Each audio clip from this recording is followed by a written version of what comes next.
সব দিন তো অসাধারণ খাবার দাবার থাকে না, তো সামান্য জিনিসেই কিন্তু অসাধারণের স্বাদ পাওয়া যায়। যেমন আজকে আমাদের মেনু কি হয়েছে সেটা একটু আপনাদেরকে দেখিয়ে দিই।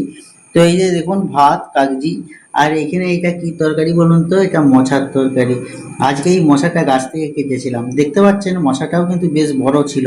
যাই হোক, মশার তরকারি হয়েছে। আর এখানে হচ্ছে গিয়ে গাছের লাউ যে শাক এখন লাগিয়েছি, লাউ শাক দিয়ে একটা চচ্চড়ি করেছে। আর এখানে ডিম, আর ডিমের ঝোল আর কি, ডিম আলুর ঝোল।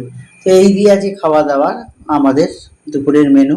তো অসাধারণ না হলেও মোটামুটি খাবার মেনুটা কিন্তু আমার ক্ষেত্রে দুর্দান্ত। তো আপনারা এরকম সাধারণ খাবার খেতে পছন্দ করেন কিনা অবশ্যই কিন্তু কমেন্ট করে জানাবেন।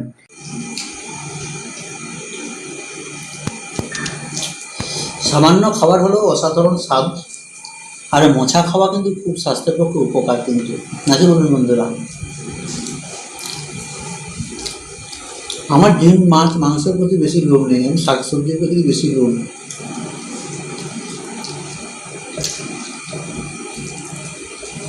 শাকসবজি না হলে আমার খাওয়া যাওয়া খুব কষ্টদায়ক। যাই হোক, সবাই ভালো থাকুন, সুস্থ থাকুন।